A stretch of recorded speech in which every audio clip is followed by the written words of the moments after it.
Happy New Year 2025 be a year of success to each and everybody. Welcome to the lesson number 1 for 2025, phrasal verbs in English. The first thing we're going to learn, what's a phrasal verb? A phrasal verb is a combination of a verb and one or more preposition or adverbs that together create a new meaning that is different from the original verbs. The meaning of a phrasal verb often cannot be guessed simply by knowing the meaning of an individual word. That means a phrasal verb is having a meaning which is different from an individual verb. Why are phrasal verbs important? There are 3 reasons why phrasal verbs are very, very important. The first reason is they are very common in English and used in both formal and informal English conversations. This implies that phrasal verbs are really important because they are used both in writing and in speaking by both native speakers and those learning English as a second language. Secondly, understanding them help you sound more natural and fluent. Understanding phrasal verbs makes you speak more fluently and talk to native speakers in a more natural way. Third, some phrasal verbs have more than one meaning, depending on the context, making them versatile in everyday conversation. That means a single phrasal verb may have more than one meaning. It may mean multiple things at the same time. So this also will be depending upon the context. Okay, let's have a look at some phrasal verbs and their meaning in English. The first phrasal verb that we're going to have today is look up.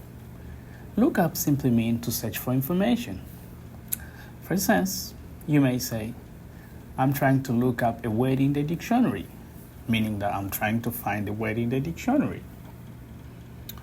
The second phrasal verb can be give up.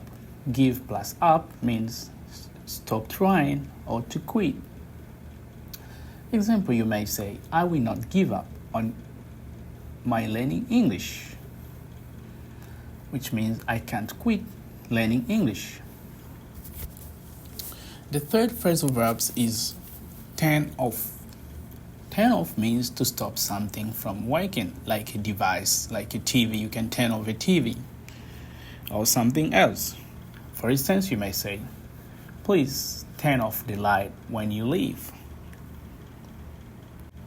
The coming phrasal verb is to pick up. Pick up simply means to collect or gather. For instance, I'll pick up the grocery later on. Means I will collect or I will gather the grocery later on. The next is break up. Break plus up means to end a relationship. For instance, you may say, they broke up after 2 years. Means their relationship ended after 2 years. The next one is brush up on. To brush up on means to refresh or to improve your knowledge of something you have learned before. For instance, you might say, I need to brush up on my grammar before exam. Means I need to improve the knowledge of my grammar before the exam. The following phrasal verb is run through. To run through means to practice or to review something quickly. Usually, make sure you understand it or you are prepared. For instance, you may say, let's run through the pronunciation rules one more time before the test. Means let's practice the pronunciation rules before the test. The final one is to work on. Work plus on means to focus on improving or on developing a particular skills or aspect of something. For instance, you may say, I am working on improving my listening skills by listening to the podcast in English. Thanks for watching this video.